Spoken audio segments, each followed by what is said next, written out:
Halo, apa kabar semuanya? Senang sekali saya bisa kembali berbagi kisah tauladan.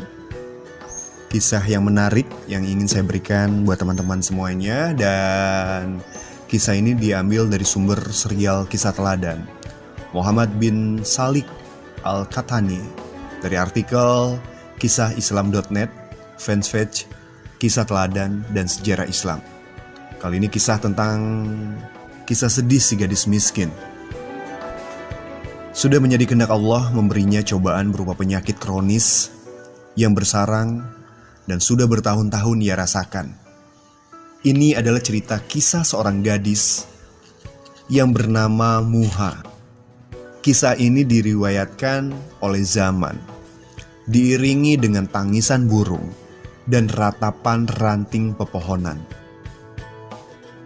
Muha adalah seorang gadis remaja yang cantik, sebagaimana yang tadi telah saya ceritakan. Sejak kecil, ia sudah mengidap penyakit yang kronis.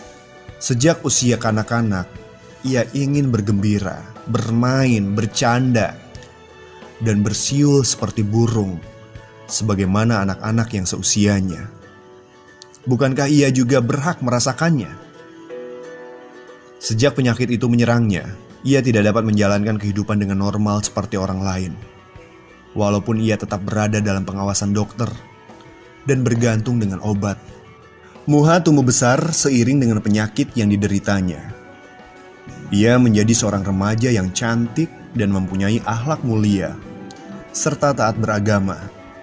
Meski dalam keadaan sakit, namun ia tetap berusaha untuk mendapatkan ilmu dan pelajaran dari mata air ilmu yang tak pernah habis. Walau terkadang bahkan sering penyakit kronisnya kambuh dan memaksanya berbaring di tempat tidur selama berhari-hari. Selang beberapa waktu, atas kehendak Allah, seorang pemuda tampan datang meminang. Walaupun ia sudah mendengar mengenai penyakit yang kronis itu, namun semua itu sedikit pun tidak mengurangi kecantikan, agama, dan akhlaknya, kecuali kesehatan. Meskipun kesehatan adalah satu hal yang sangat penting, tetapi mengapa? Bukankah ia juga berhak untuk menikah dan melahirkan anak-anak yang akan mengisi dan menyemarakan kehidupannya sebagaimana layaknya wanita lain? Demikianlah, hari berganti hari, bulan berganti bulan, si pemuda memberikan bantuan materi agar si gadis meneruskan pengobatannya di salah satu rumah sakit terbaik di dunia. Terlebih lagi, dorongan moral yang selalu ia berikan. Hari berganti dengan cepat. Tibalah saatnya persiapan pesta pernikahan dan untuk mengarungi bahtera rumah tangga. Beberapa hari sebelum pesta pernikahan, calonnya pergi untuk menanyakan pengerjaan gaun pengantin yang masih berada di tempat si penjahit. Gaun tersebut masih tergantung di depan toko penjahit. Gaun tersebut mengandung makna kecantikan dan kelembutan. Tiada seorang pun yang tahu bagaimana perasaan Muha bila melihat gaun tersebut. Pastilah hatinya berkepak bagaikan burung yang mengepakkan sayap putihnya, mendekap langit dan memeluk ufuk nan luas. Ia pasti sangat bahagia, bukan karena gaun itu, tapi karena beberapa hari lagi ia akan memasuki hari yang terindah di dalam kehidupannya. Ia akan merasa ada ketenangan jiwa. Kehidupan mulai tertawa untuknya, dan ia melihat adanya kecerahan dalam kehidupan. Bila gaun yang indah itu dipakai Muha, pasti akan membuat penampilannya laksana putri salju yang cantik jelita. Kecantikannya yang alami menjadikan diri semakin elok, anggun dan menawan. Walaupun gaun tersebut terlihat indah, namun masih diperlukan sedikit perbaikan. Oleh karena itu, gaun itu masih ditinggal di tempat si penjahit.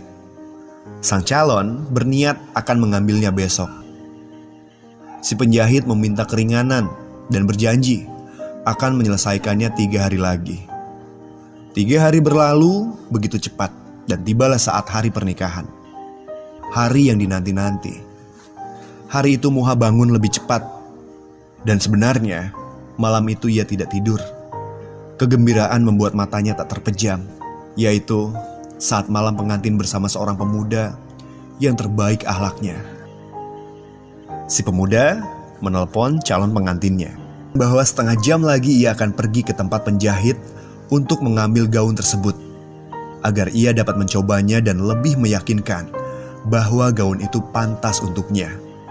Pemuda itu pergi ke tempat penjahit dan mengemudikan mobilnya dengan kecepatan tinggi, terdorong perasaan bahagia dan gembira akan acara tersebut yang merupakan peristiwa terpenting dan paling berharga bagi dirinya.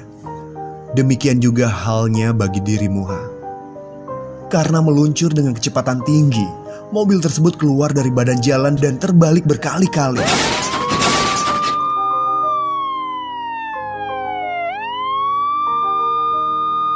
Setelah itu, mobil ambulan datang dan melarikannya ke rumah sakit. Namun kehendak Allah berada di atas segalanya.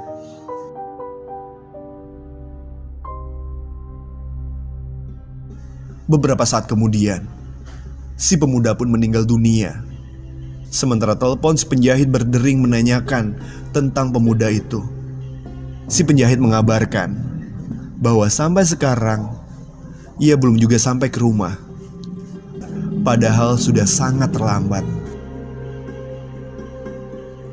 Akhirnya, penjahit itu tiba di rumah calon pengantin wanita. Sekalipun begitu, pihak keluarga tidak mempermasalahkan sebab keterlambatannya membawa gaun itu. Mereka malah memintanya agar memberitahu si pemuda bahwa sakit Muha tiba-tiba kambuh dan sekarang sedang dilarikan ke rumah sakit.